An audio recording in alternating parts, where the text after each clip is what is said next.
So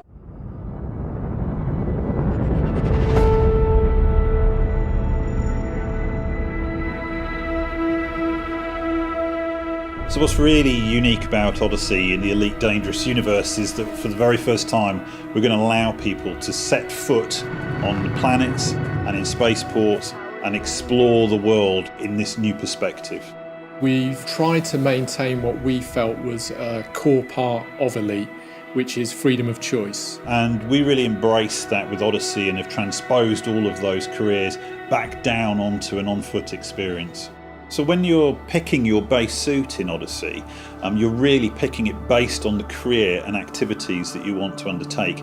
Each of the suits has its own strengths and weaknesses. So for instance, there'll be a suit that skews towards exploration, a suit that skews towards combat, and also a suit which you might want to wear if you were to go scavenging, hunting through wrecks to find bits of equipment that might be useful to you. Odyssey will provide players with a clear choice. They're free to take missions, either from mission boards or mission givers, or players can go out and explore. So we allow the player to disembark at outposts, planet ports, spaceports. So all of these are great places to find work and undertake missions, but also now you can go to our new settlements, which are a kind of more Dust Bowl Wild West towns that you'd find on the edges of civilization. When you find these settlements, I think you'll want to travel into them and see what the lay of the land is, see what options and opportunities they offer, and decide which way you're going to play. With Odyssey, for the first time, we'll have fully modelled and fully animated characters appearing in game, and they will feel part of the universe and extend the narrative that's there.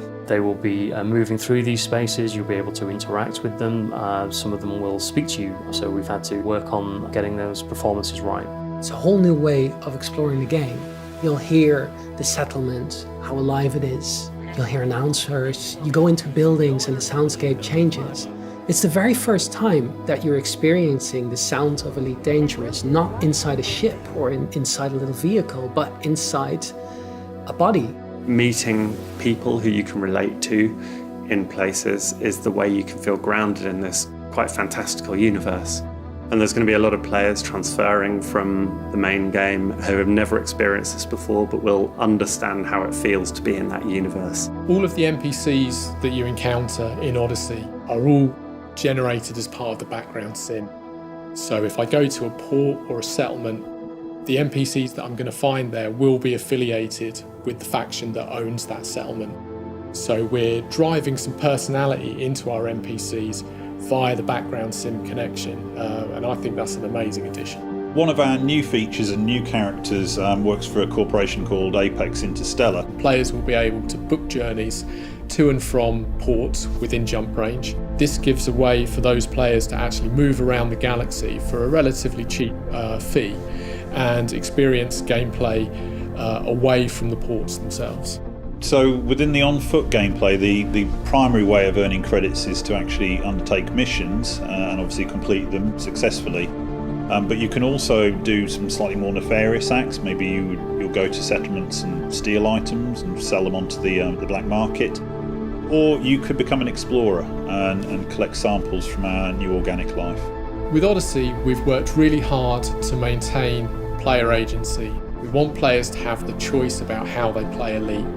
If players want to continue in their ship gameplay, absolutely. If they want to engage in on-foot gameplay, perfect. If they want to do both, even better. And that really has always been at the heart of Elite. It's not the game we're telling you how to play it, it's the game that you are creating your own story in. We're really looking forward to seeing how our players take that story forward and how they develop it.